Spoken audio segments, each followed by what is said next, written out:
நமக்கு விளங்கியிருக்கும்.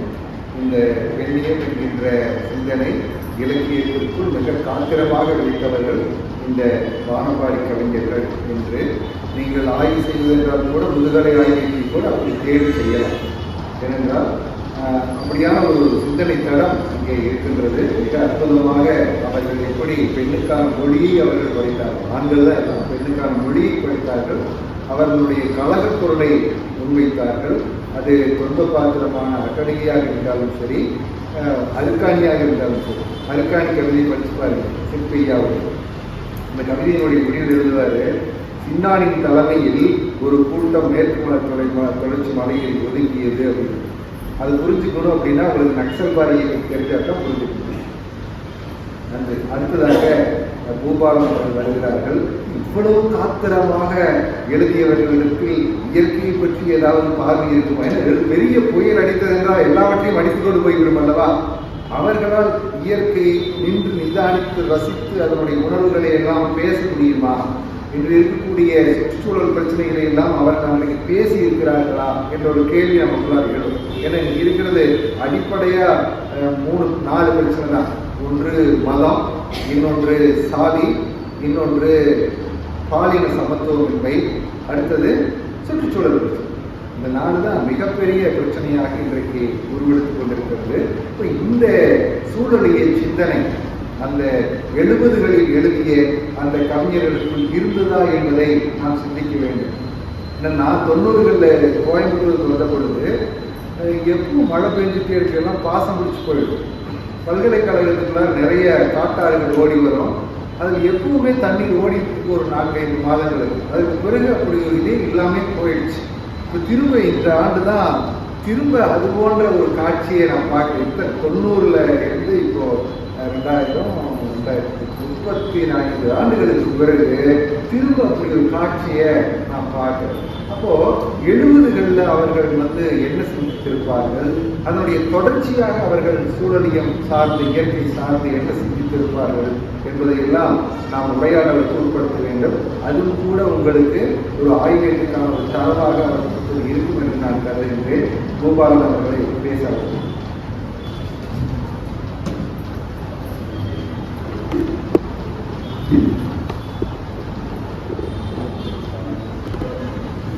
நண்பர்கள் அனைவருக்கும் இனிய மதிய வணக்கம். பொள்ளாச்சி இலக்கிய மற்றும் சாகித்ய அகாடமியும் இணைந்து வானம்பாடிகள் கவிதை கொள்கை என்ற ஒரு ஆய்வகத்தை ஒருங்கிணைத்திருக்கிறோம்.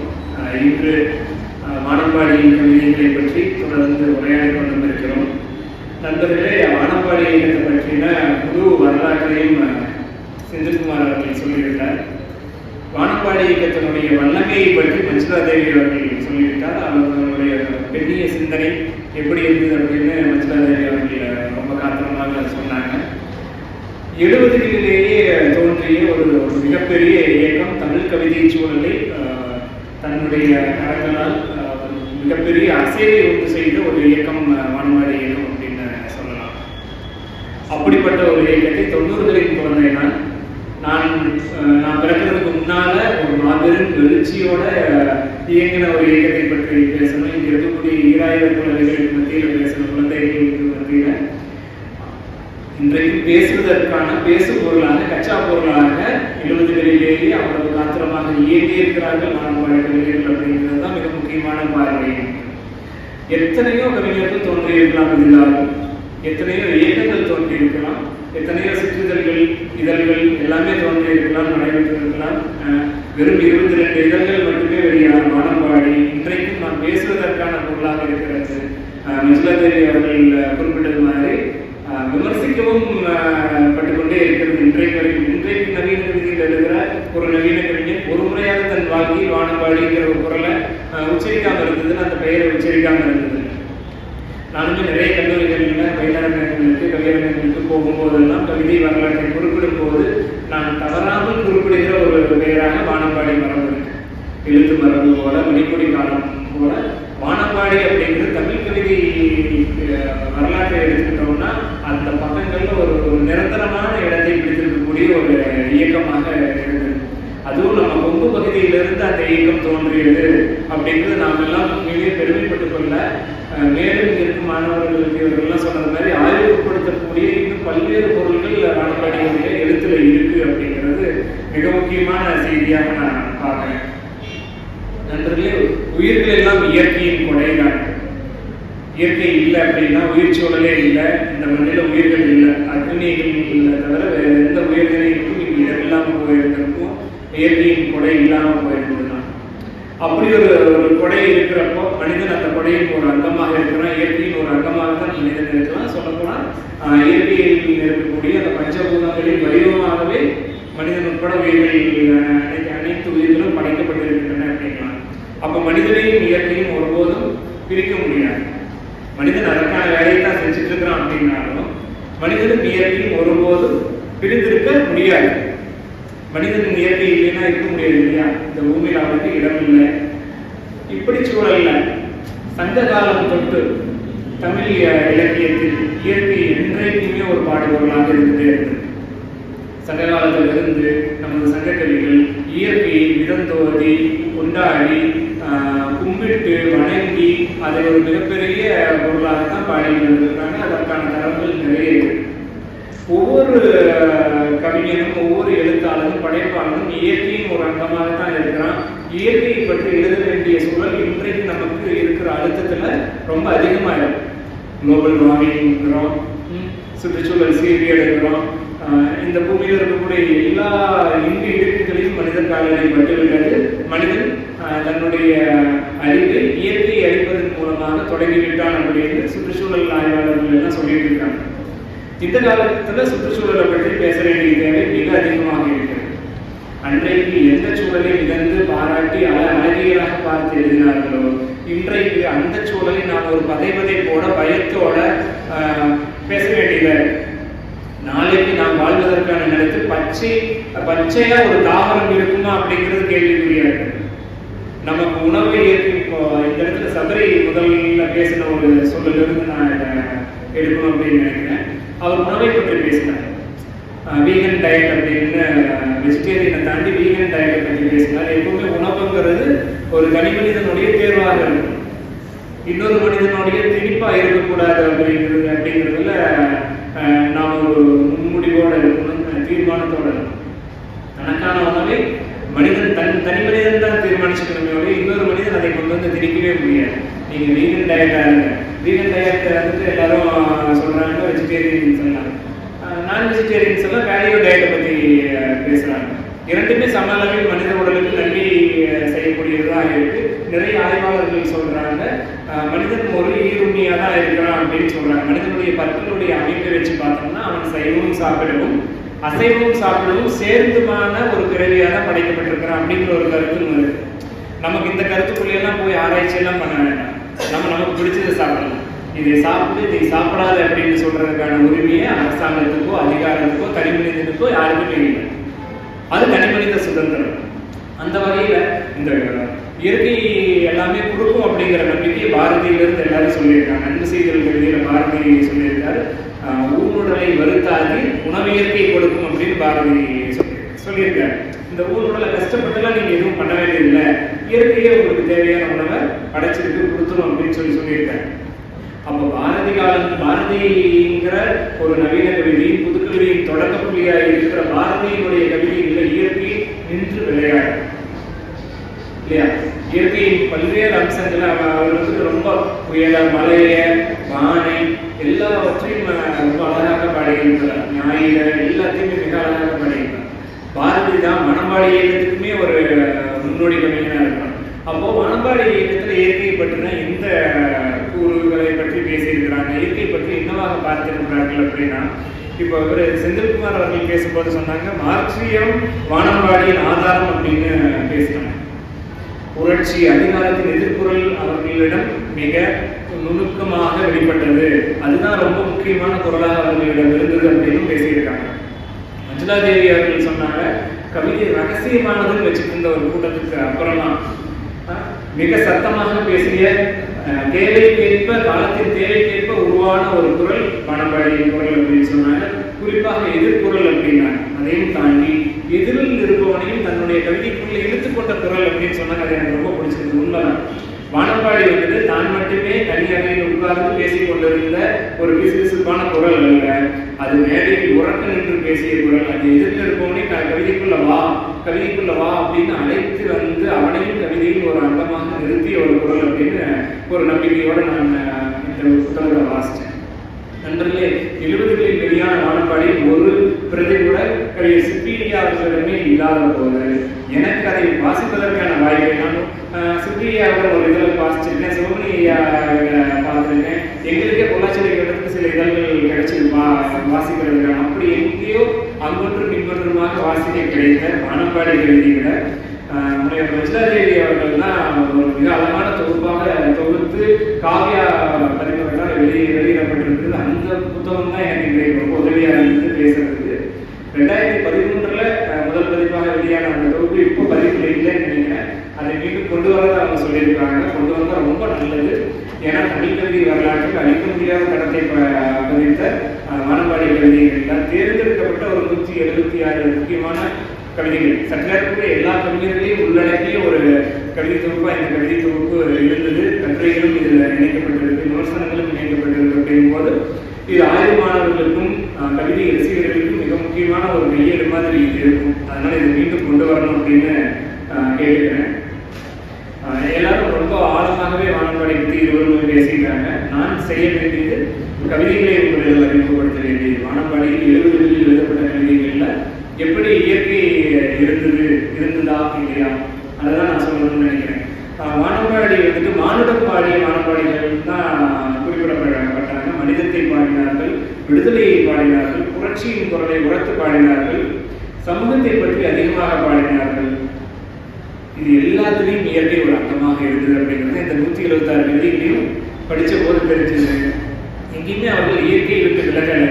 இயற்கையை நேரடியாக வர்ணிக்கலைனாலும், இயற்கையை நேரடியாக மிதந்து பாடலைனாலும், இயற்கையை மட்டுமே ஒரு பாடுபொருளாக எடுத்து அவங்க பாடலைனாலும், இவர்கள் சமூகத்தை பாடிய போதும், மானுடத்தை பாடிய போதும், விடுதலையை பாடிய போதும், ஏன் புரட்சியை பாடும் போதும் கூட அதில் இயற்கை ஒரு அங்கமாக இருந்தது அப்படின்னு தான் இத்தனை கவிதைகளையும் படித்த போது எனக்கு தெரிஞ்சது. சற்றேறக்குரிய ஒரு 25 கவிதைகளை நான் குறிப்பிட்டு வந்தேன். இது ஒரு பெரிய ஆய்வகமாக இருக்க போகுது இன்னைக்கு அப்படின்னு. இலக்கிய கூட்டங்களுக்கே இருக்கக்கூடிய எழுதப்படாத விதிமுறையாக இன்றைக்கு நாம் தாமதமாக தான் ஆரம்பித்தோம். அதுவும் இது ஒரு மழைக்காலம். இந்த காலத்தில் நம்ம ரொம்ப தாமதமாக ஆரம்பித்ததுனால இந்த 25 கவிதைகளும் என்னால் சொல்ல முடியலைனாலும் சில முக்கியமான கவிதைகளை குறிப்பிட்டு எப்படி இயற்கை ஒரு அங்கமாக வானம்பாடி கவிதை மரபில் இருந்தது அப்படின்னு என்னால் சொல்ல முடியும். அந்த கவிதைகளையே வாசிக்கிறதன் வழியாக அந்த கவிதைகளையே உங்களுக்கு அறிமுகப்படுத்துறதா உங்களுக்கு. ஏன்னா நம்ம அந்த வானம்பாடி இதழ்களை பார்த்துருக்க மாட்டோம். அந்த கவிதைகளை கிட்டத்தட்ட நம்ம நவீன கவிதைகளை இயங்கிட்டு இருக்கிறதுனால அந்த கவிதைகளை படிச்சிருக்கிறதுக்கோ கேள்விப்பட்டிருக்கிறதுக்கோ கூட வாய்ப்பு இல்லை. அதனால மேத்தா அவர்களுடைய ஒரு கவிதையிலிருந்து ஆரம்பிக்கிறேன். அந்த மனிதாபிமான கவிதை, அதுதான் தலைப்பு.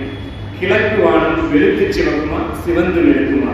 ஓ என் தோழரே, ஒப்பற்ற அந்த மனிதாபிமான கவிதை உங்களில் யார் பாடப்போகிறீர்கள்? முதல் 3 வரைக்கும் அடுத்த 3 வரைக்கும் இருக்கிற தொடர்பு பாருங்க, தொடர்பே இல்லாத மாதிரி தான். இந்த 2வது 3 வரை இருக்கு இல்லையா, அதுதான் கவிதையின் அடிநாள். ஓ என் தோழரே, ஒப்பற்ற அந்த மனிதாபிமான கவிதையை உங்களில் யார் பாடப்போகிறீர்கள்? அதான் இந்த கவிதையுடைய கரு. ஒரு மனிதாபிமான கவிதையை யார் நீங்க பாட போறீங்க? இதுவரைக்கும் எதோ பாடிட்டீங்க, மனிதனுக்காக எப்போ பாட போறீங்க? அதுதான் வானம்பாடியினுடைய குரல். அந்த குரலை சொல்றதுக்கு முன்னால் ஒரு 3 வரை இருக்கிறார். கிழக்கு வானம் வெளுத்து சிவக்குமா, சிவந்து வெளுக்குமா? இது ஒரு குறியீடு. கிழக்கு வானம் வெளுத்து சிவக்குமா அப்படிங்கிறது ஒன்றும் பெருசா இல்லை. சிவந்து வெளுக்கும் அப்படிங்கிறதுல கம்யூனிச சித்தாந்தம் உள்ள வந்து உட்கார்ந்து சிவந்தே வெளுத்தா அதனுடைய தாக்கம் இன்னும் அதிகமாக இருக்கும். ஒரு விடியல் சிவப்பாக விடுகிறது என்றால் அது எல்லாருக்குமான விடியலாக இருக்கும் அப்படின்னு ஒரு வாசகம் தான் நம்ம புரிஞ்சுக்க முடியும். அடுத்த 3 வரைக்கும் மறுபடியும் இயற்கைக்கு வர்றாங்க. தாமரை பொய்கையை ரசிக்க வந்தோம், இரத்த தடாகத்தை ரசிக்க புறப்பட்டோம். நம் கரங்களில் உழைப்பை காலம் அலட்சியப்படுத்தும் போது நிறங்களில் சிவப்பையே நாம் நிச்சயிக்க முடியும். வைகரை போதற்கு வார்த்தை தவங்கிருக்கும் வானம்பாடிகளே, ஓ வானம்பாடிகளே, இந்த பூமி உருண்டையை புரட்டி விடக்கூடிய நெம்புகோல் கவிதையை உங்களில் யார் பாடப்போகிறீர்கள்? இந்த 3-4 வரி தான் மேத்தா அவர்களுடைய மிக சிறந்த வரிகளாக நிறைய மேடைகளில் தொடர்ந்து பேசப்பட்ட குறிப்பிடப்பட்ட வரைகள். இந்த பூமி உருண்டையை புரட்டிவிடக்கூடிய வெகுகோல் கவிதையை உங்களில் யார் பாடப்போகிறீர்கள்? இருட்டு வானத்தில் நாம் சிவப்பு பறவைகள். பூமி இருந்திருந்த நேரத்தில் நாம் புறப்பட்டோம். நமக்கு வெளிச்சம் வேண்டி இருந்ததால் சிவப்பு சிறகுகளை சேகரித்துக் கொண்டோம். போய் தோழரே, ஒப்பற்ற அந்த மனிதாபிமான கவிதையை நம்மில் யார் பாடப்போகிறோம்? வானம்பாடிகளுக்குள்ளேயே இருந்துட்டு வானம்பாடி கவிஞர்களிடையே ஒரு கேள்வி கேட்கிறார். ஒப்பற்ற அந்த மனிதாபிமான கவிதையை நம்மள யார் பாட போறோம்? அப்போ வானம்பாடிகளுடைய கொள்கையவே இவர் உணர்ந்துகிறார். பூமியவே புரட்டி போடக்கூடிய ஒரு வெகுகோல் கவிதையை எழுதணும். அது வானம்பாடி இயக்கத்திலிருந்து தான் அந்த கவிதை வரணும். சிவப்பு அதனுடைய அடையாளமாக இருக்கிறனால எல்லாரும் சமம், யாவும் பொது அப்படிங்கிற ஒரு கோட்பாட்டுக்குள்ள நாம் இருக்கணும். மார்க்சிய கோட்பாட்டின் அடிப்படையில் நாம் இருக்கணும் அப்படின்னு நினைக்கிறேன்.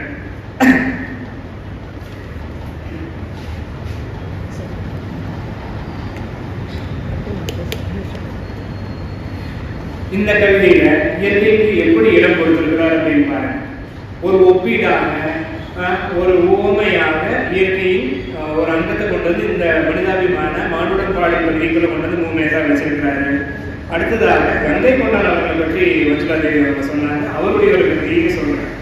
இந்த உருண்டை காட்டி இருந்த உட்புறங்கள், இதெல்லாம் வானம்பாடி இதனுடைய முதல் இதழிலேயே வெளியான கவிதைகள் அப்படிங்கிறது தான் இதோட கூடுதல் சிறப்பு.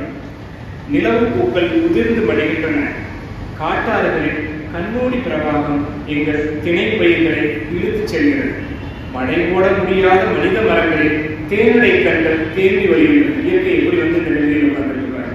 நிலவு பூக்கள் உதிர்ந்து மடிகின்றன.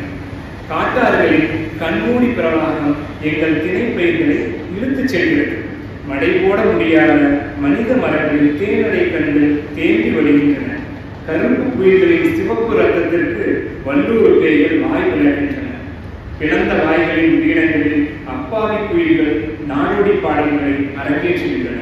சோக பாடல்களை சுரம் தாங்க முடியாமல் புள்ளி நுனியும் புழுங்கி வியக்கிறது இந்த உருண்டை காட்டில் இருந்த உட்புறங்களில். ஒரு கவிஞர் அப்படிங்கிறது காலத்தின் சாட்சியாக தான் என்னைக்குமே இருப்பான். சோலைமாயன் அவர்கள் சொன்னார் இல்லையா, தீநுண்ணிகளின் காலம் அப்படின்னு. அது வந்துட்டு நம்ம காலத்தில் சந்திச்ச ஒரு மிகப்பெரிய பேண்டமிக் சிச்சுவேஷன், ஒரு மிகப்பெரிய சூழலை நம்ம முந்தைய தலைமுறை கூட சந்திச்சாங்களான்னு தெரியல. அதற்கு முந்தைய தலைமுறை காலரா அந்த மாதிரியான ஒரு தொற்றுநோய் காலத்தை சந்திச்சிருப்பாங்க. ஆனால் நம்ம சந்திச்சோம் கொரோனா காலம். நம்ம உயிரோட இருக்குமா இருக்க மாட்டோமாங்கிற ஒரு அச்சத்தோட வீட்டை விட்டே வெளியில் வரக்கூடாது அப்படிங்கிற கட்டுப்பாடுகளோட நாம் இருந்தோம். நான் என்ன நினைச்சேன் அப்படின்னா, அந்த காலத்துடைய மக்களை பிரதிபலிக்கணும், அந்த காலத்துடைய மக்களுடைய மனங்களை பிரதிபலிக்கணும், அந்த காலத்துல நான் என்னவா இருந்தேன்னு நினைச்சு எழுதணும் அப்படின்னு எழுதுனது தான் அந்த தீநுண்ணிகளின் காலம். அப்போ கவிஞன் என்றைக்குமே காலத்தின் சாட்சியாக தான் இருக்கிறான். அப்படி இந்த கவிதைகளும் வானம்பாடி கவிதைகளும் அது அந்த காலத்தின் தேவையாக தான் வானம்பாடி கவிதைகளே உருவாக்கி இருக்கிறாங்க. இன்றைக்கு நவீன கவிதை எதை அதிகமாக பேசுகிறது அப்படின்னா, அகத்தை பேசுகிறது, தனிமனித அகச்சிக்கல்களை பேசுகிறது இல்லையா. அது இந்த காலத்தின் தேவை. ஏன்னா இந்த காலத்துல புரட்சியோ அல்லது வேற எந்த பெரிய சமுதாய சிக்கல்களையோவும் விட ஒரு மனிதனுக்கு தான் ஒரு மிகப்பெரிய பிரச்சனையா இருக்கான். தற்கொலைகள் தான் அதிகமாக இருக்கின்றன, விவாகரத்துகள் தான் அதிகமாக இருக்கின்றன, மனமுறிவுகள் அதிகமாக இருக்கின்றன. ஒரு மனிதன் இன்னொரு மனிதனோட ஒட்டி உறவாடாதவனாக இருக்கிறான். அப்போ அந்த தனிமனித அகச்சிக்கல்களை நவீன அதிகமாக பேசுறேன். என்ன காரணம்னா, இந்த காலத்துக்கு அது தேவையாது.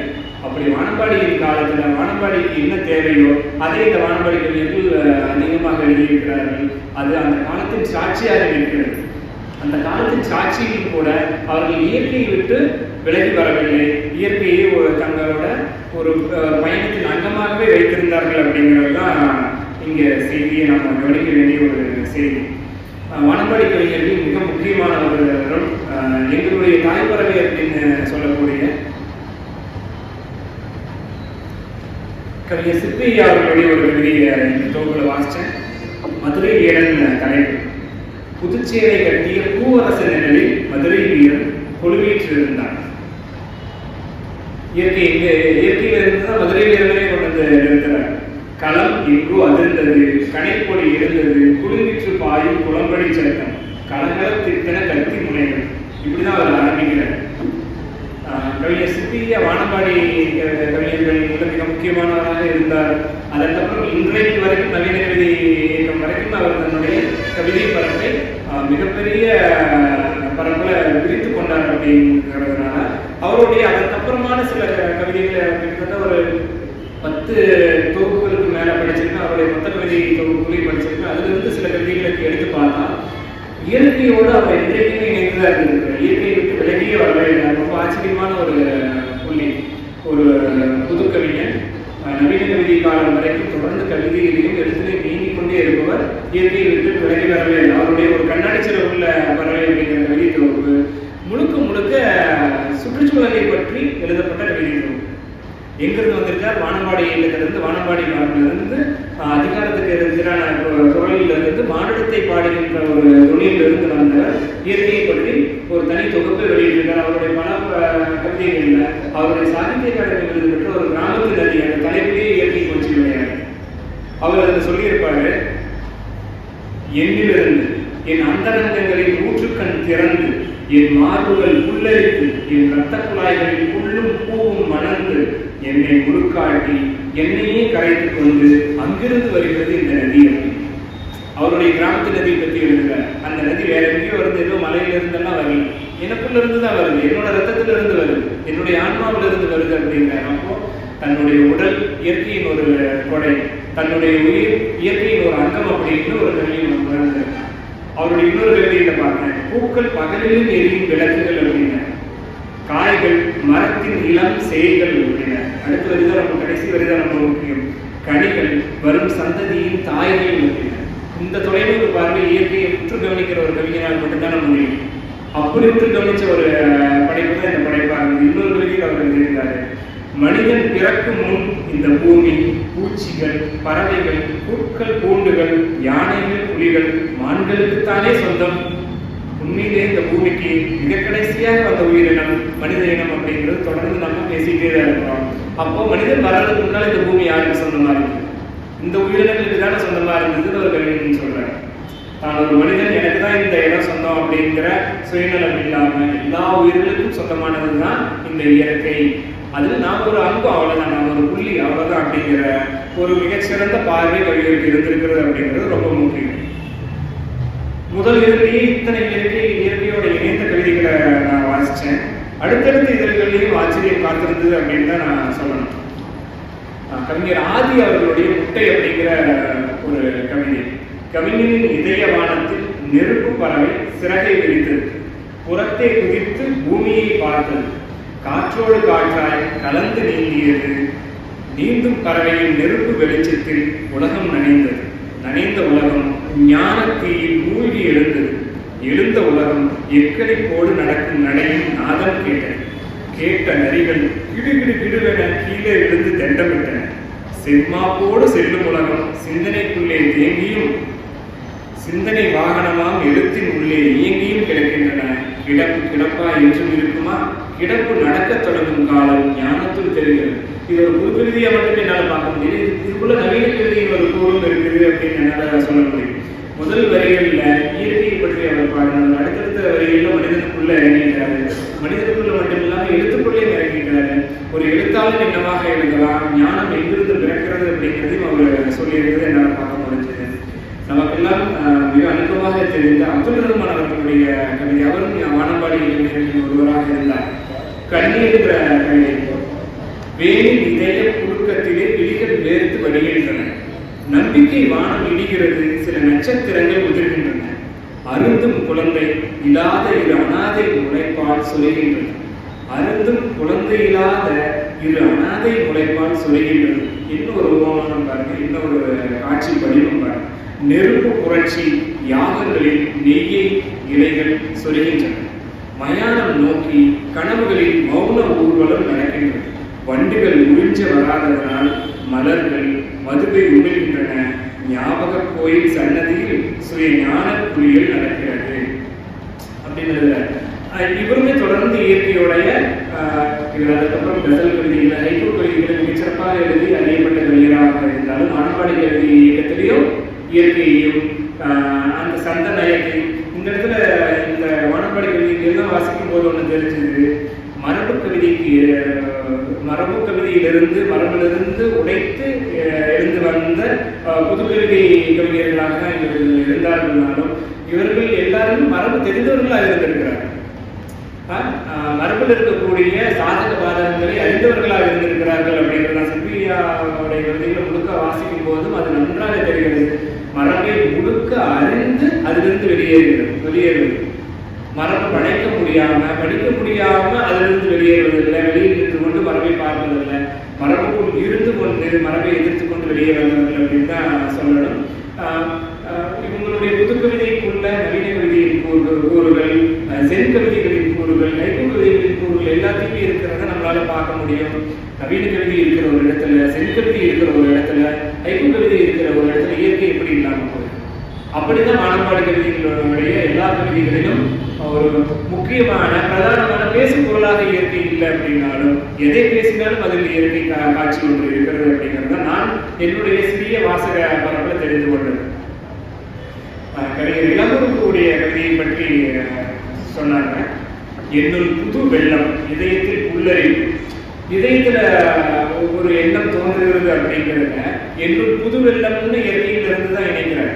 என்னுள் புது வெள்ளம், இதயத்தில் புல்லறிவு, பொங்கி கதித்து புறமெல்லாம் பார்த்தேன் நான். எங்கோ மலைமண்டலில் இருந்த சுமையானால் நீரில் தெளிந்து நித்திரையிலே மூழ்கி கார்மீக கரம்பட்டு கண்விழித்துக் கொண்டவள் நான். நெஞ்சில் நெருப்பேற நினைவுகளும் கருதிவிட ஊற்றுக்கள் பற்றி உள்ளடைந்து பொய்யாக ஏக்க பெருமூச்சில் ஏதோ பல நிலையில் வான்பார்த்து நான் கிடக்க நீர்காற்று தாவியது. மனிதனுக்கும் இயற்கைக்குமான தொடர்பை எவ்வளவு அழகா சொல்லியிருக்காங்க. வாரணர்கள் சூழ்ந்து வர வானவில் ஏந்தி புன்னகை பின்ன பொங்கும் இடிக்குரலின் மோகன பாட்டுக்கள் முன்னடக்க பின்னடந்து மலைக்கரங்கள் நீக்கினால் வாய் பேச நான் மறந்தேன். 1000 தந்தி யாரிசை பெருக்கு அமுதத்தாரைகள் வாய்ந்தன என்னுள். 1000 குயில்கள் கொடுத்த குரல்கள் அவற்றின் வாய்வழி ஒழுகிய தேன்மலை. 1000 நதிகள் பாடின, அலைகள் கொட்டி ஆத்தன நாளும். ஊற்று கண்கள் திறந்தன, பீறின, உள்ளத்து மூலைகள் புல்லரித்தினவே. இது முழுக்க இயற்கையோட மனிதன் தன்னை ஒப்பு கொடுத்து கொண்ட காட்சியை தான் இந்த கவிதையை என்னால் பார்க்க முடிஞ்சு. இப்படி ஏராளமான கவிதைகள், தமிழன்பனுடைய கவிதைகள், மூமேதா அவர்களுடையது, குடியரசு அவர்களுடையது, தமிழவன் அவர்களுடையது, தேனரசன் அவர்களுடையது, கல்யாண்ஜி வானம்பாடியில் எழுதியிருக்கிறார் அப்படிங்கிறது அநேகமாக இன்றைக்கு கல்யாண்ஜியுடைய வாசகர்களாக இருப்பவர்களுக்கு தெரிஞ்சிருக்கும் அப்படின்னு தெரியல. நான் வாசிச்சிருக்கேன். ஆனாலும் இன்றைக்கு கல்யாண்ஜியை வண்ணதாசனை தொடர்ந்து வாசிக்கிறவர்களுக்கு அவர் வானம்பாடி மரபிலிருந்து வந்திருக்கிறார், அவருடைய கவிதைகள் வானம்பாடியில் தொடர்ந்து வெளியாகி இருக்கின்றன அப்படிங்கிறது ஒரு புதிய செய்தியாக தான் இருக்கும். வானம்பாடி மரபில் இருந்துட்டும் அவர் இயற்கையை தான் எழுதியிருந்தார். இன்றைக்கும் இயற்கையின் ஒரு சின்ன இலைய சருகை எழுதுவதற்காக அவர் இருக்கிறார். இயற்கையோடு இணைந்த ஒரு கவிஞராக தான் அவர் இருக்கிறார் என்கிறது நம்ம எல்லாம் அவருடைய வாசகர்களால் தெரிந்து கொண்ட ஒரு செய்தி. தமிழர்களுடைய ஒரு கவிதைக்கு சில வரிகளை மட்டும் குறிப்பிடும். வானத்தை கீழியே வைகரைகள் பறித்தெடுப்போம், மோன குரலுக்குள் முழக்கும் இடி விதைப்போம். இது ஒரு புரட்சி கவிதை தான், தன்னம்பிக்கை கவிதை தான் அப்படின்னாலும் அது மனிதர்களின் கரங்களில் இருக்கக்கூடிய ஆயுதங்களை பறிப்போம் அவர் நேரடியாக எழுதுகிறார். வானத்தை கீழியே வைகரைகள் பறித்தெடுப்போம், நீயே விளைவினாலும் நான் விளை வைப்பேன் அப்படிங்கிற குரலுடைய ரொம்ப அழகான வெர்ஷன் தான் இந்த குரல். வானத்தை கீழி வைகரைகள் பறித்தெடுப்போம், மோன குரலுக்குள் முழக்கும் இடி விதைப்போம் அப்படிங்கிற மௌனமா இருக்கிற ஒரு குரலுக்குள்ள இடி போன்ற குரலை நம்ம உருவாக்கணும் அப்படிங்கிற. சூரியனை கண்களால் சுட்டு பொசுக்குவதும் ஆர்க்கும் கடல்களை அடக்குவதும் நமக்கு இயலும். இங்கேதான் இது ஒரு தன்னம்பிக்கை கவிதையா மாறுது. முன்னால வரைக்கும் இயற்கையில இருந்து தான் அந்த உவமைகளையும் பாடுபொருளையும் எடுத்துக்கிறாங்க. ஆக நேரடியாக இயற்கையை பாடுகிற கவிதைகள் குறைவாக இருந்தாலும் இயற்கையோடு இணைந்த இயற்கையோட கச்சா பொருள்கள்ல மனிதனோடு மனித வாழ்வோடு பொருத்தி பார்க்கிற கவிதைகளாக தான் வானம்பாடி கவிதைகள் இருந்ததுன்னா இந்த 176 கவிதைகளை வாசிச்சு என்னால் தெரிஞ்சுக்க முடியுது. மூமேதாவுடைய ஒரு 2 வரிகளை மீண்டும் குறிப்பிடணும் அப்படின்னு. மரங்களில் நான் ஏழை, எனக்கு வைத்த பெயர் வாழை. வாழையடி வாழை தான் கவிதையுடைய தலைப்பு. மரங்களில் நான் ஏழை, எனக்கு வைத்த பெயர் வாழை. அந்த வாழைக்கு நடக்கிறதெல்லாம் சொல்லிட்டு பூமியின் புல்லரிப்பு புதுமைகளின் இணைப்பு, நான் தனி வாழைகள்லாம் வாழையடி வாழை அப்படின்னு முடிச்சிருப்பார். இந்த இடத்துக்கு அது மனிதனோட பொருள். மரங்களில் நான் ஏழை, எனக்கு வைத்த பெயர் வாழை. இந்த மண்ணில் பெருகி வரும் மாபெரிய கொடுமைகளை, கோடையினி தாக்குதலை, கூக்குரலின் ஆர்ப்பரைப்பை, கொலைகளது கணக்கெடுப்பை கண்டு மனமுடிந்து என்றேனும் ஒரு நாள் நான் பூமியில் வீழ்வேன் என்று எவரேனும் எதிர்பார்த்தால் அவர்கள் ஏமாந்து போவார்கள். இப்பதான் வாழையை கொண்டு வந்து மனிதர்கள் வாழ்க்கையோட பொருத்த முடியுது. ஆனா இதோட அடிநாதமா ஒரு வாழையுடைய வாழ்க்கையும் இருக்கு. வாழை அடிக்கடி நினைச்சாலும் திரும்ப திரும்ப வந்துட்டு இருக்குது வாழை அப்படிங்கிறத மனிதர்களோட கொண்டு வந்து பொருத்தி எழுதியிருப்பாங்க. தமிழன்பன் அவர்களுடைய ஒரு கவிதையை வாசிச்சேன், மேத்தா அவர்களுடைய கவிதையை வாசிச்சேன், புவியரசு அவர்களுடைய ஒரு கவிதையை வாசித்தேன். கொதி எரிந்து கருகி இரவின் மிச்சமாய் நீரு ஊத்த சாம்பல் நெய்கள், என் பசிக்காற்று ஊதிட கனந்து சிவக்க தொடங்கும் காலை, கரையா நரித்த பழைய கட்டைகள் ஆன்ம குழுவின் இதய அழுகளில் எரிக்க கவிதை சோறு கொதிக்க தொடங்கும். கவிதை தனக்குள் எப்படி உருவாகுதுங்கிறத இந்த இயற்கையின் கூறுகளிலிருந்து எடுத்துக்கிறார். மனிதனோட கவிதையை பொருத்தி, இயற்கையை பொருத்தி பாடல கவிதைகளை பார்த்தோம். கவிதையோட இயற்கையை பொறுத்து தனக்குள்ள கவிதை எப்படி உருவாகுதுங்கிறத ஒரு கொதின்ற தலைப்பில் எரிந்து கருகி இரவி மிச்சமாய் நீர் ஊத்த சாம்பல் மேய்கிறேன், என் பசி காற்று ஊதிட கனன்று சிவக்க தொடங்கும் காலை. பசியில் இருக்கும்போதும் அவருக்கு கவிதை கனவுதல்.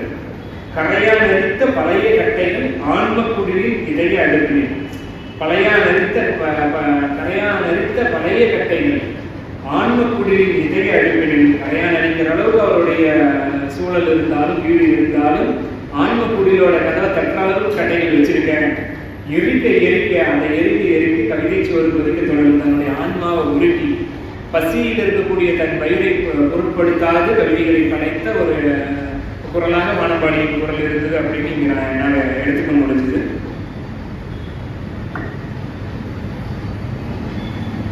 தமிழர்கள் அவர்களுடைய ஒரு கவிதை. நாங்கள் வெயிலை தாங்குவது எப்படி தெரியுமா? வெயிலில் குசிங்கி. நாங்கள் மலைக்கு ஒதுங்குவது எப்படி தெரியுமா? மலையில் நனைந்து. நாங்கள் பசியை விரட்டுவது எப்படி தெரியுமா? பட்டினி கிடந்து. நாங்கள் நோயை ஒழிப்பது எப்படி தெரியுமா? செத்து தொலைந்து. நாங்கள் யார் தெரியுமா? அவ்வளவுதான். வெயில்ல கிடந்து அப்படிதான் வெயில தாங்கணும். மலையில நினைச்சுதான் மலையை தாங்கி எல்லாத்தையும் தாங்கி தான் அந்த அப்சர்விங் பவரோட எழுந்து நின்னோம். நாங்கள் யார் தெரியுமாங்கிறதோட நிற்குது. அவங்க யார் அப்படின்னா தான் அந்த காலம்.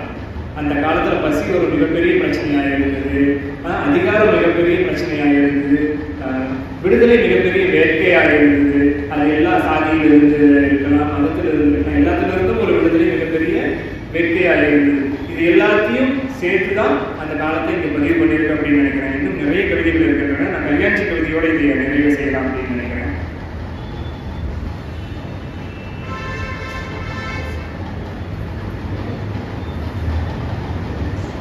பறக்க பிடித்து இலைப்பார அமர்ந்த குஞ்சு பறவையின் உயிரை உறிஞ்சியும் உடலை கவும் தந்தி கம்பியின் வரிசையின் மேலே தாங்களும் அமர்ந்து அலரும் காக்கைகள் கூக்குரல் எல்லாம் வானில் சிதற வால் குஞ்சத்தால் வளமும் இடமும் வயிற்றை தடவி காதுகள் அசைத்து சோகம் ஒதுக்கி கொம்பை சிரிப்பி பச்சை புல்லை மேயும் எருமையின் முதுகில் அமர்ந்து அழும் ஒரு காக்கை.